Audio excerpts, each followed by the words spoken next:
మానవతారాయ్ గారు, అశోక్ గారు, ఒక అభ్యర్థి ఒక్క నిమిషం, ఒక అభ్యర్థి ఫోన్ లైన్ లో సిద్ధంగా ఉన్నారు. ఆమె ఏమంటారంటే కోటి ఉమెన్స్ కాలేజీలో కూడా చేంజ్ చేశారు రూమ్ మధ్యలో ఎగ్జామ్ సెంటర్ లో అని చెప్తున్నారు. ఎస్, మీ పేరమ్మా చెప్పండి. యా చెప్పండి, గట్టిగా మాట్లాడు. ఆఫ్టర్ ఇంగ్లీష్ ఎగ్జామ్ చేంజ్ చేశారు సార్. ఇంగ్లీష్ లో ఒక రూమ్ ఉండే, దెన్ రిమైనింగ్ ఎగ్జామ్స్ కి ఇంకొక రూమ్ ఉండే. ఫస్ట్ ఎగ్జామ్ కాగానే రూమ్ చేంజ్ చేశారా? అవును. ఎందుకు, ఏం రీజన్ చెప్పారు? ఆ రీజన్ ఏం అడగలేదు, వాళ్ళు చెప్పలేదు.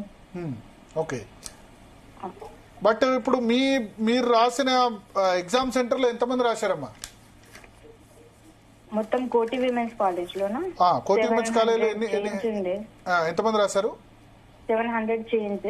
700 చేంజ్ రాశారు. ఓకే, సో ఇప్పుడు ఫస్ట్ ఎగ్జామ్ మీరు ఇంగ్లీష్ లో రాసిన రూమ్ వేరు, తర్వాత మిగతా ఎగ్జామ్స్ కి మాత్రం వేరు. అప్పుడే అడగలేదా మీరు ఎందుకు రూమ్ చేంజ్ చేశారని? మేబీ అందరికి అలానే చెయ్యొచ్చు అని అడగలేదు. అందరికి చేంజ్ చేయలేదా మరి?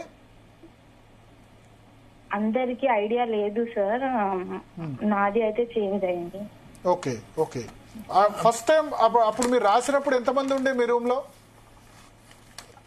ఇంగ్లీష్ ఎగ్జామ్ యావరేజ్ గా 25 మేబీ. 25 రూమ్ లో అంటే ప్రతి బెంచ్ లో ఇద్దరు కూర్చునే వాళ్ళ, బెంచ్ ఒక్కళ్ళ, ఎట్లా ఉండేది అది? ఇద్దరు, బెంచ్ కి ఇద్దరు.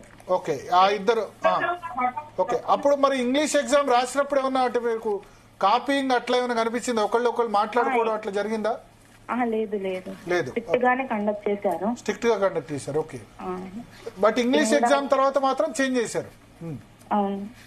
ఓకే, సో ఆ సెకండ్ టైం మళ్ళీ రూమ్ చేంజ్ చేసిన తర్వాత ఇంగ్లీష్ ఎగ్జామ్ తర్వాత ఎంతమంది ఉండేది ఆ రూమ్ లో?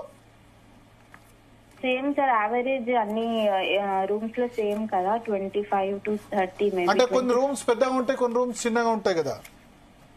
అవును, కొన్ని హాల్స్ కూడా ఉంటాయి, కొన్ని హాల్స్ ఉండొచ్చు. తెలియదు సార్, రూమ్ అయితే 25. అయితే మీరు అప్పుడైతే అడగలేదు రూమ్ ఎందుకు చేంజ్ చేశారు ఇదని మాత్రం అడగలేదు? ఒక ఎగ్జామ్ ఒక రూమ్ లో రాశారు, మిగతా 4 ఎగ్జామ్స్, మొత్తం మిగతా 6 ఎగ్జామ్స్. సరే, అది అయి ఉండొచ్చు సార్. ఇక్కడ ఇంకొకటి టీజీపీఎస్సీ చేస్తున్న తప్పేందంటే 10,000 మెయిల్స్ పైగా వస్తే గ్రీవెన్స్ సెల్ పిల్లలు ఎవరైనా ఫోన్ చేస్తే పొరపాటున చైర్మన్ గానీ సెక్రటరీ గానీ కేసులు పెట్టేస్తున్నారు డైరెక్ట్ వాళ్ళ మీద, పొరపాటున వాళ్ళు చేస్తారు. ఇంకొకటి డిస్కషన్, డిబేట్, డైలాగ్ అనేది డెమోక్రసీ యొక్క ప్రాథమిక విధి. ఇవాళ అరగోపాల్ సార్ని మన జనార్దనే మాట్లాడిండు, మేము చెప్తే ఇంటరా అంటారు. Haragopal sir, Kodandaram sir last time TRS లో అక్రమాలు జరిగినప్పుడు మేము ఒక డైలాగ్ వెళ్ళినాం గతంలో చైర్మన్. ఇప్పుడు డెమోక్రసీలో డిస్కషన్ ఉండాలి. మహేందర్ రెడ్డి గారైనా, జనార్దన్ రెడ్డి గారైనా, ఆ చైర్లో కూర్చున్న ఎవరైనా కూడా 40 లక్షల మంది పిల్లలకి విశ్వాసం కలిగించాలి.